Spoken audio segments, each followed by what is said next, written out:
다니엘 6장 28절 말씀입니다. 합독하겠습니다. 이 다니엘이 다리오 왕의 시대와 바사 사람 고레스 왕의 시대에 형통하였더라. 아멘. 여러분은 형통하십니까? 형통하고 싶습니까? 오늘 다니엘은 다리오 왕의 시대와 바사 사람 고레스 왕 시대에 뭐 했더라? 형통하였더라 라고 기록이 되어 있습니다. 그런데 여러분들 계속해서 우리가 다니엘서를 살펴봤는데 다리오 왕 시대하고 고레스 왕 시대를 다리오가 지내면서 여러분들이 지금 무슨 생각을 가지고 형통이라는 것에 대해서 대답을 하셨는지 모르겠는데 다리오 왕과 그리고 왕 때 무슨 일이 있었어요? 어떤 일이 있었습니까? 막 모든 일이 막 잘 되고 막 빵빵 터지고 막 잘 되던가요, 여러분? 근데 왜 형통하였더라 라고 말할까요? 사실 실질적으로 여러분들이 어떤 형통을 생각하고 형통하십니까? 또 형통하기를 원하십니까? 그거에 대해서 여러분들이 대답을 하셨는지 잘 모르겠는데요. 분명한 것은 우리가 생각하고 있는 형통과 성경 말씀이 말하고 있는 형통은 다른 것 같아요. 왜냐하면 다니엘이 분명히 다리오 왕 시대에 보면 굉장히 지혜가 뛰어났고 총명이 뛰어나서 옆에 있는 총리들과 고관들에게 시샘과 질투를 받아서 어떻게 됐던가요? 사자굴에 갇히는 그런 어려운 일을 당하는 그런 모습을 봤어요. 근데 그런 모습을 보면서 다리오 왕 시대부터 고레스 왕 시대까지 다니엘은 형통했대요. 그래서 오늘 제가 형통에 대해서 좀 말씀을 오늘 깊게 좀 드리려고 합니다. 그래서 여러분들이 여태까지 형통하냐, 형통하고 싶냐 그러면 생각했던 형통의 의미와 성경에서 말하는 형통은 분명하게 다르다라는 것을 말씀해주고 계시는데 그게 뭔지 그거에 대해서 여러분들하고 은혜를 나누고 또 그와 같은 성경에서 말하는 형통을 누리기 위해서는 우리는 어떻게 해야 할까? 그 비결 굉장히 중요하죠.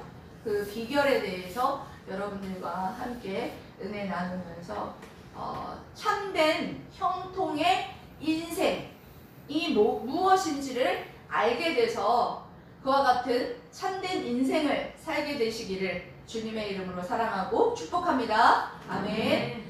첫 번째로는 여러분 형통의 의미가 뭐냐? 제가 그래서 단어를 한번 찾아봤어요. 다음 여러분 잘 들어갔잖아요. 인터넷 다음에 들어가가지고 찾아보니까 어학사전에 보면 형통을 적으면 뭐라고 되어 있냐면 모든 일이 뜻대로 잘 된다. 여러분들이 생각하는 거예요. 모든 일이 뜻대로 잘 되는 거가 형통이다. 근데 제가 또 히브리어를 한번 찾아봤어요. 히브리어를 보니까 하츠라우라고 기록이 되어 있습니다. 근데 이것도 형통, 여러분들이 생각하고 있는 것처럼 잘 되는 거하고 똑같아요. 근데 다른 게 하나가 있어요. 근데 거침없이 앞을 향해서 전진해 나가는 그런 모습을 나타내는 어원에서 삶이 번창하고 번영해 가는 것을 의미한다라고 거기에는 기록이 되어 있더라고요. 그런데 성경에서 요셉이 형통한 자가 되었다라고 말씀하시는데 창세기 3장 39장 1절에서 2절 말씀에 이렇게 기록이 되어 있어요. 그래서 성경에서 말하는 형통이 뭐냐 이제부터 여러분들이 그거에 대해서 알게 될 거예요. 읽어보십시오. 시작. 요셉이 이끌려 애굽에 내려가매 바로의 신하 친위대장 애굽 사람 보디발이 그를 그리로 데려간 이스마엘 사람의 손에서 요셉을 사니라. 여호와께서 요셉과 함께 하심으로 그가 형통한 자가 되어 그의 주인 애굽 사람의 집에 있으니. 아멘. 여러분 이 상황만 보면은 형통한 자인가요? 형통한 자가 아닌 것 같아요. 형들에게 팔려서 애국으로 팔려갔는데 얼마나 비참하고 슬프겠습니까? 그런데 중요한 게 있어요. 여호와께서 요셉과 함께 하심으로 형통한 자가 되어. 이게 중요한 거예요. 여러분 하나님이 없으면 형통한 자가 될 수가 없어요. 하나님이 함께 하는 자가 여러분 형통한 자예요. 잘 되고 못 되고를 다 떠나서 하나님이 함께 하는 자가 뭐 하는 자예요? 형통한 자예요. 하나님이 함께 하지 않는 사람, 돈이 아무리 많아도 하나님이 함께 하지 않는 사람, 형통한 사람이 아니에요. 그렇게 말하고 있어요. 더 구체적으로 여러분들에게 설명하겠습니다. 세상 사람들이 말하는 형통은, 세상 사람들은 그저 잘 먹고 잘 살고 내가 하는 사업이 잘 되고 우리 아이들이 좋은 성적을 거두게 되면 그것을 형통이라고 말합니다. 근데 성경에서 말하는 형통은 이와 같이 하나님이 함께하는 형통이라고 말해요. 근데 성경 말씀에서 말하는 형통의 이 지금 요셉에 대해서도 그랬지만 다니엘도 마찬가지예요. 신앙을 지키겠다고 고집을 부렸는데 그에게 온 것은 사자의 먹이가 되는 위기만이 그에게 찾아왔던 모습을 볼 수가 있었습니다. 그런데 하나님이 함께 하셔서 다니엘을 건져주었기 때문에 그것을 여러분 뭐라고 하느냐? 형통이라고 하는 것을 볼 수 있습니다. 또 하나가 있어요. 창세기 50장 19절에서 20절 말씀에 여러분 요셉이 하나님과 함께함으로 형통한 자가 되어서 이제 그가 어떤 삶을 다 살고 나서 마지막 절에 이런 고백이 이렇게 고백되어집니다. 읽어보십시오. 시작. 요셉이 그들에게 이르되 두려워하지 마소서. 내가 하나님을 대신하리이까. 당신들은 나를 해하려 하였으나 하나님은 그것을 선으로 바꾸사 오늘과 같이 많은 백성의 생명을 구원하시게 하려 하셨나니. 아멘. 여러분 지금 아버지 야곱이 돌아가시고 나서 형들은 제일 무서운 사람이 누구예요? 요셉이 제일 무서워요. 왜? 권력을 다 갖고 있는데 그 요셉을 자기네들이 미디안 상인에게 팔아먹었지. 에? 지은 죄가 있으니까 무서운 거예요. 에? 그래서 벌벌 떨면서 하고 있는 그 형들에게 요셉이 지금 뭐라고 말을 하느냐? 형들 두려워하지 마세요. 내가 하나님을 대신 할 수 있겠습니까? 지금 내가 이와 같이 정말 내 인생에 있어서 미디안 상인을 통해서 애굽으로 팔려온 것과 그리고 또한 보디발의 아내를 범하지도 않았는데 강간미수로 감옥에 갇히는 이 모든 일들이 뭐에 있었다는 것을 요셉은 알았느냐? 하나님의 계획 안에 있다는 것을 알았습니다. 내 삶을 통하여서 하나님의 계획이 이루어지고 그 계획을 통하여서 하나님의 뜻이 이루어지고 한 생명만 살릴 수만 있다면 그것으로 족합니다. 그런 고백이에요. 마지막 요셉이 이와 같은 고백을 했다라는 것은 여러분 무엇을 말하느냐? 여러분 성경에서 말하는 형통은 이제 더 이상 여러분들이 말하는 그와 같은 세속적인 형통을 말하는 것이 아니라 정말 하나님이 함께 하시는 것이 형통이고 그리고 나의 삶을 통해서 하나님의 계획이 이루어지고 또한 하나님의 뜻이 이루어지고 또한 생명을 살리는 일이 형통이다 라는 것을 말해주고 있는 것을 볼 수가 있습니다. 그런 삶을 사는 사람들이 여러분 대표적으로 여러분 어떤 사람들이 그런 삶을 살아요? 선교사님들이요. 예, 목회자들과 선교사님들 그런 삶을 살잖아요. 한 생명을 위해서 내가 힘들고 어렵고 목숨을 걸지라도 정말 그 생명만 살릴 수만 있다면 그렇게 살아가잖아요. 그분들이 여러분 보기에는 어떤 사람으로 보여요? 고생 진탕하는 사람으로 보이시죠. 하지만 성경에서는 그런 분들을 형통한 사람이라고 형통한 인생이라고 말씀하고 있는 것을 볼 수가 있습니다. 여러분들 형통한, 이제 다시 여러분들에게 물어볼게요. 형통한 인생이십니까? 아멘. 하나님하고 함께하고 계시면 형통한 인생이에요.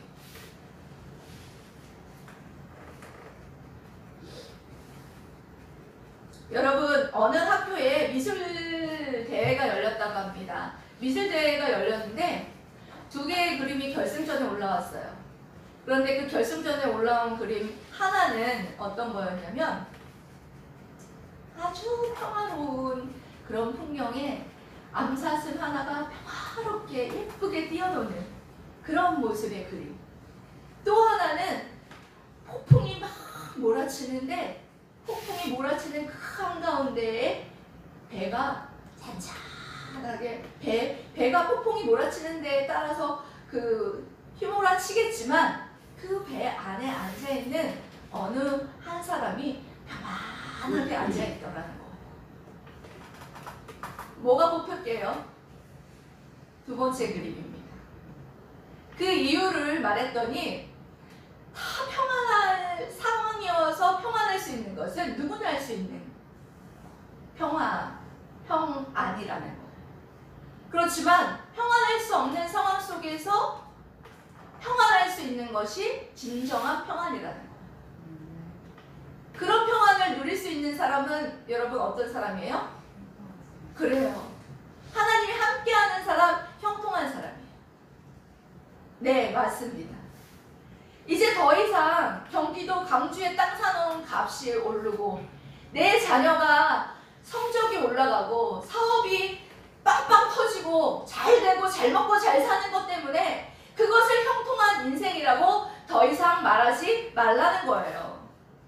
이제는 내가 이제 형통한 인생이다 라고 누군가 물어보면 네, 저 형통한 인생을 살고 있어요. 나 하나님과 함께 가고 있고 정말 내 삶을 통해서 어느 한 생명을 살릴 수 있는 좁은 길을 할 수만 있다면 나는 형통한 인생을 살고 있노라고 자신있게 여러분 말하게 될 수 있기를 주님의 이름으로 사랑하고 축복합니다. 아멘. 여러분 이제 비결에 대해서 알려드릴게요. 중요하겠죠? 참된 형통. 예? 이와 같이 성령에서 말하는 형통이 뭔지를 알았으면 그럼 그런 형통을 누릴 수 있는 비결이 뭐냐? 제가 생각을 해보니까 이 어렵고 힘든 길을 어떻게 견뎌왔을까? 어떻게 마음에 요동치는 이런 환경 속에서 평안함을 누릴 수 있었을까? 그 비결은 말씀을 붙잡는 거예요. 너무 평범해 보이는 것 같지만 말씀을 여러분 붙잡는 자만이 그와 같은 평안을 여러분 누릴 수 있을 줄 믿습니다. 여러분 여호수아 1장 7절에 여러분 이렇게 말씀하고 있어요. 여러분 띄워주세요. 시작.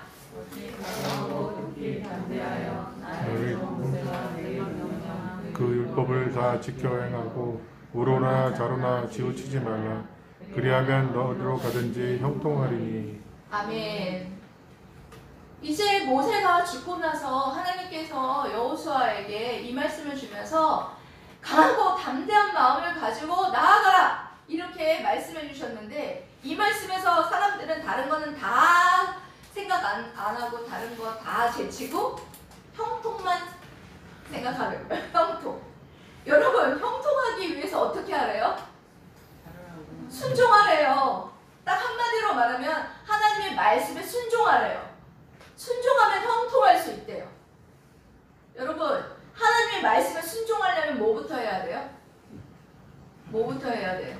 읽어보세요. 말해보세요. 말씀을 읽어야죠.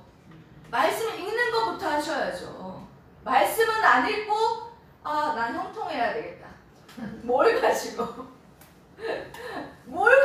뭐 여러분 평안할 거예요. 말씀을 붙잡고 그 말씀에 순종하려고 노력하면서 그렇게 나아갈 때 내 마음이 위로부터 오는 평안이 있는 거지.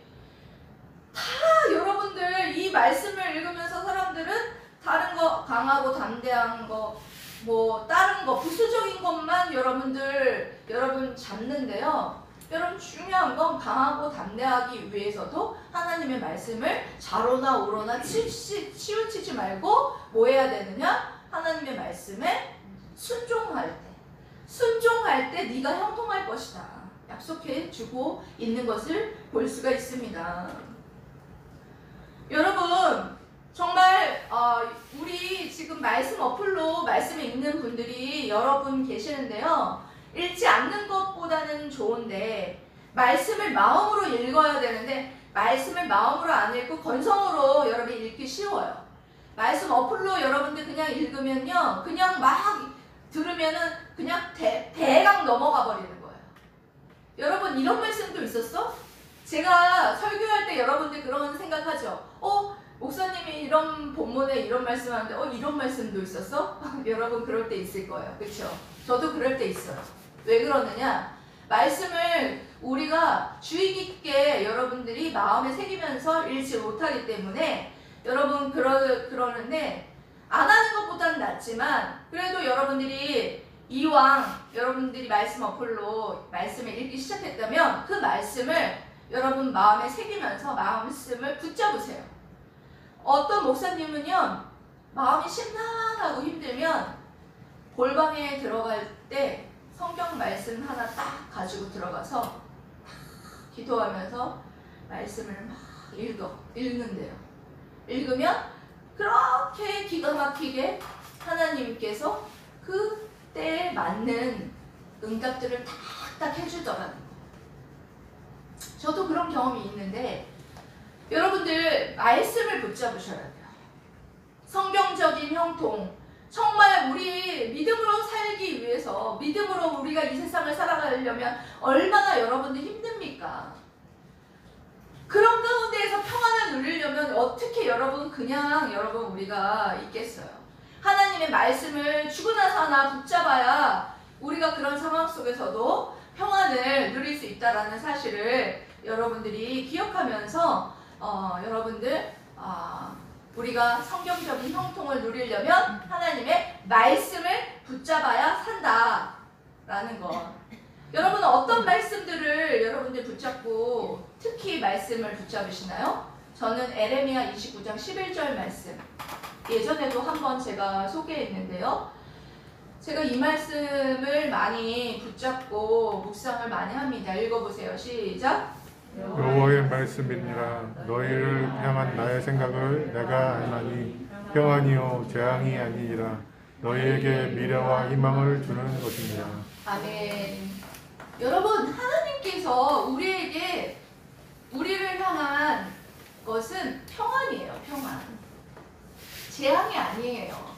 우리에게 평안을 주시는 것이 하나님의 소망이고 우리에게 미래와 소망을 주시는 것이 하나님의 뜻이에요. 여러분 힘들고 마음이 힘들고 내 미래가 암담할 때 이 말씀을 한번 외워보세요. 얼마나 여러분 힘이 되는지 몰라요. 하나님이 그렇구나. 평안을 주시기를 원하시고 우리의 장래에 희망과 소망을 주시는 것이 하나님의 뜻이구나. 이렇게 말씀을 줄 때에 우리가 여러분들 하나님이 주시는 참된 정말 형통의 인생을 살게 될 줄 믿고 저도 그렇게 하지만 여러분들도 그렇게 하시기를 주님의 이름으로 사랑하고 축복합니다. 아멘. 여러분 두 번째로는 주님을 붙잡는 거예요. 참된 형통의 비결은 뭐 하는 것이다? 주님을 붙잡는 것이다. 히브리서 12장 1절에서 2절 말씀입니다.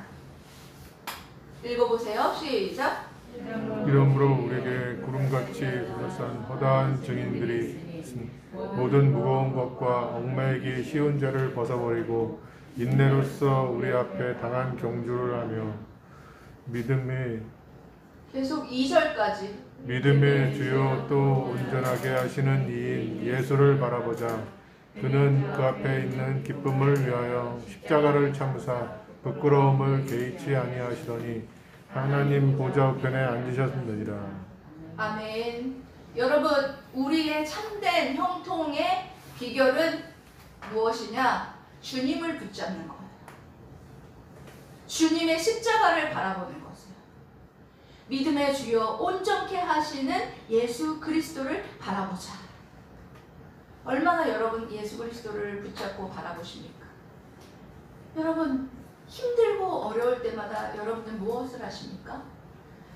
저는 힘들고 어려울 때마다 십자가를 바라봅니다. 눈을 감고 우리 주님이 십자가를 어떻게 지셨는데, 우리 주님이 십자가를 지시고 골고다 길을 올라가시고 나를 위해서 십자가를 못 박혀 죽으셨는데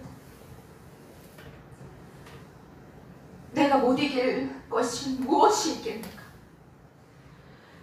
인내하지 못할 것이 무엇이 있겠는가? 그것을 생각하게 된다는 것입니다. 여기 최원사님 계시는데요, 힘들고 어려울 때마다 주님의 십자가를 붙잡습니다. 어렵고 힘들어도 주님. 제가 옆에서 지켜봐도 이거는 인간으로서 견디기 힘든 문제이고 견디기 힘든 상황인데도요, 주님을 다 붙잡고 주님 하면서 주님이 그렇게 십자가를 못 박히시면서 모든 고통과 모든 질고를 주셨는데 참아야지, 인내해야지 하면서 걸어가시는 그런 모습을 보면서 참 존경스럽다, 그런 생각이 들어요. 목사인 저도 사실 애진장에 그런 상황이었다면 다 정말 내려놓고 도망갔을 것 같아요. 근데 그렇지 않고 참고 계시는 그 모습을 정말 바라보면서 정말 형통한 인생이로구나. 주님을 붙잡고 있기 때문에 형통한 인생이로구나. 아멘? 아멘. 아멘입니다.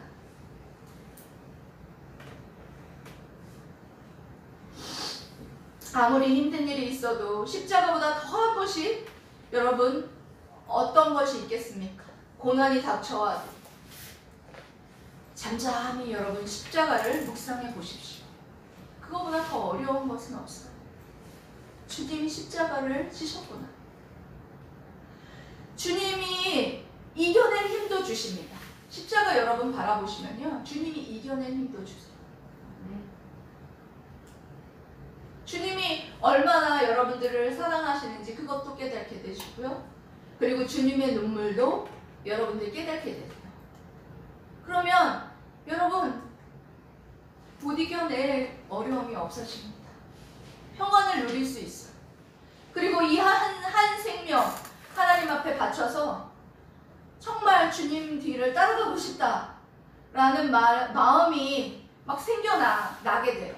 제 소망이 그거예요. 저도 그렇게 가고 싶고, 우리 성도들 중에서도 한 명 한 명이 정말 그 좁은 길이지만 나도 한 생명을 살 수만 있다면, 내 삶을 통해서 하나님의 계획이 이루어지고 하나님의 뜻이 이루어질 수만 있다면 정말 내가 그렇게 어려움을 겪어도 나는 형통한 인생입니다라고 그렇게 고백할 수 있는 그런 인생들이 정말 많아졌으면 좋겠다. 자발적으로 그런 인생들이 많아졌으면 좋겠다. 주님과 함께 주님이 십자가를 지셨듯이 나도 그 좁은 길을 가리라 하는 그런 제자들이, 참된 제자들이 좀 많아졌으면 좋겠다. 그게 저의 소망입니다. 이 소망이 아마 주님의 소망일 거라 저는 생각합니다. 그런 제자들을 길러내는 것이 참된 교회가 해야 될 또 또한 일이라 저는 생각을 합니다. 오늘 설교 준비하면서 이상구 박사님의 간증을 들었습니다. 그는 철저하게 무신론자였습니다. 미국에 떠났는데 엄청난 권위와 부를 얻었어요. 그런데 그에게 우울증과 공황장애가 찾아왔습니다. 이 엄청난 재산을 두고 내가 죽으면 어떡하지? 그것이 걱정이 되기 시작하는 거예요. 그래서 밥도 못 먹고 잠도 못 자고 막 힘들어가지고 너무 힘들어가지고 죽을 것 같은 거예요. 근데 어느 날 어떤 목사님이 성경책을 두고 갔대요. 근데 그 성경책을 밤에 잠이 안 오는데 성경책을 딱 가져다가 앞에다가 딱 갖다 놓고 뭐라고 딱 기도를 했느냐면 있을지도 모를 것 같은 하나님, 이렇게 기도했네요. 있었으면 좋겠었나 봐요. 너무 힘드니까. 예. 있을지도 모를 것 같은 하나님, 하나님이 계시다면 알려주세요 하고 기도하고 성경책을 딱 폈더니 어디가 나왔냐? 창세기 9장 29절이 나왔대요. 그게 어떤 내용이었냐면 노아가 950세를 살고 죽었더라. 이게 20년 전에 자기 친구들이 자기를 전도를 할 때 그 성경책을 가져와가지고 야, 하나님 계셔, 믿어야 돼, 하나님 믿어야 돼, 그러면서 성경책을 갖다 내밀었는데 딱 폈는데 노아가 950세를 살았더라. 이 미친놈들, 무슨 인간이 950세를 살 수 있어. 그러면서 딱 덮고 쫙쫙쫙 찢어가지고 쫙 쓰레기통에 딱 집어넣었다는 거야. 근데 그때 20년 전에 보았던 그 말씀이 딱 펴지더라는 겁니다. 그래가지고 근데 이상한 건 그때는 이게 그때 딱 펴가지고 그때는 이런 미친놈, 이런 사람이 어떻게 950세를 살아 이랬는데 지금은 우울증하고 공황장애를 앓고 있는 지금은 어땠냐? 딱 폈는데 그럴 수도 있겠다. 이렇게 나를 바꾸셨다면 하나님이 있다는 거 아니야? 이렇게 바뀐 거야. 이렇게 나를 바꾸는 사람이 있다면, 바꾸는 분이 있다면 하나님은 살아계신 거 아니야? 이렇게 생각을 하기 시작했다는 거야. 그러니까 그때 생각하기에 믿음은 위로부터 오는 것이다. 맞잖아요. 믿음은 하나님께로부터 오는 것이니 아무도 자랑치 못하게 함이라. 에베소서 있잖아요.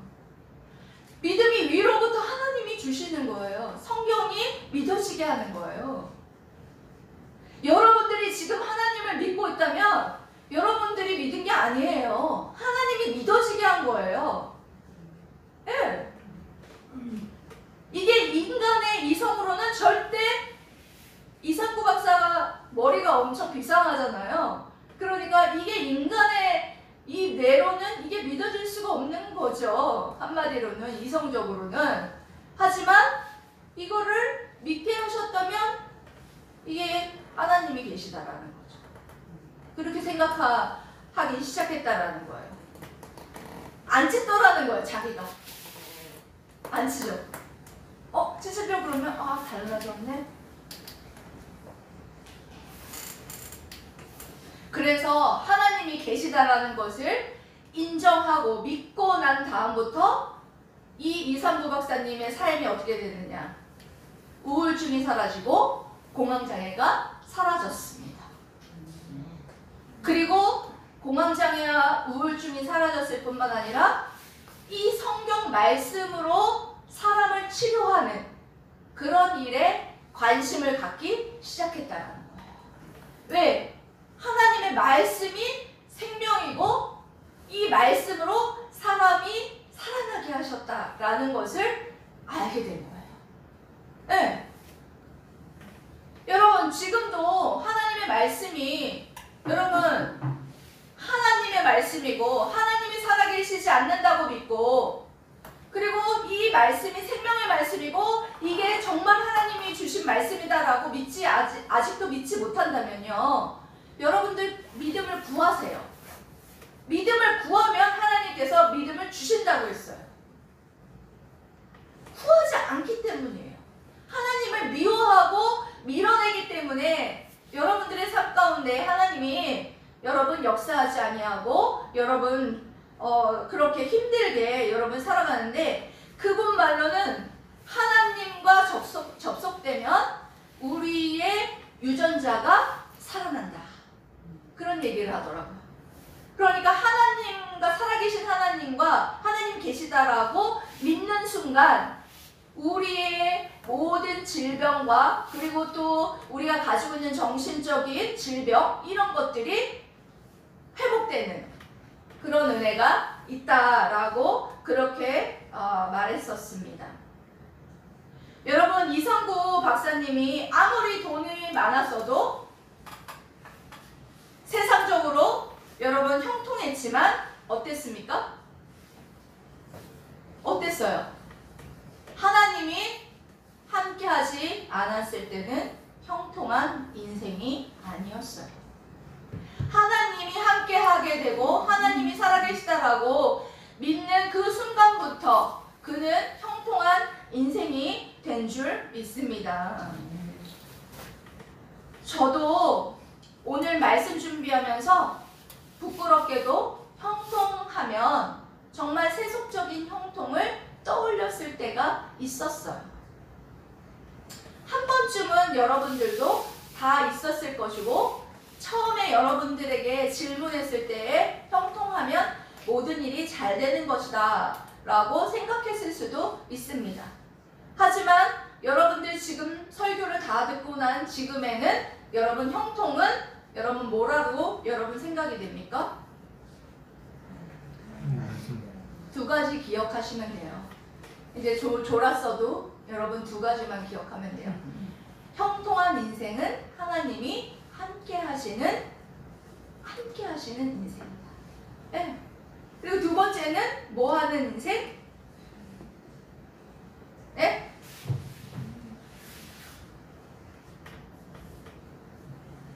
두 번째로는 뭐 하는 인생은 하나님이 함께 하신다? 이게 좀 어려웠죠?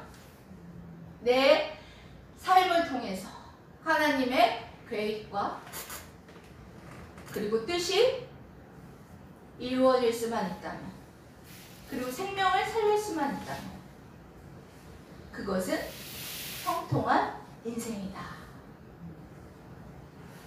그거를 여러분들이 기억했으면 좋겠습니다.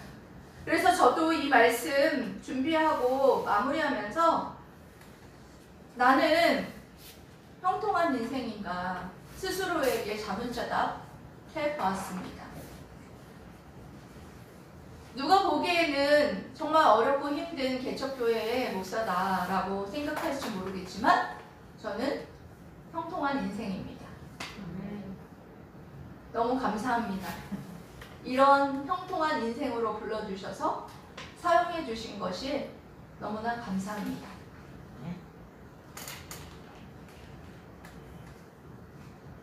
우리 모두 나 가진 재물 없어도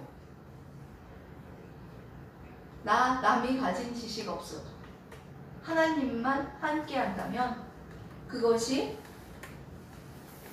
형통한 인생이다라는 것을 여러분들이 믿으시고 정말 그 길이 생명을 살릴 수만 있는 그런 길이라면 나는 기꺼이 주님과 가겠노라고 그렇게 여러분 결단하는 저와 그렇게 갈 수 있는 형통한 인생 살아가는 저와 여러분들 되시기를 주님의 이름으로 사랑하고 축복합니다. 아멘. 기도하겠습니다.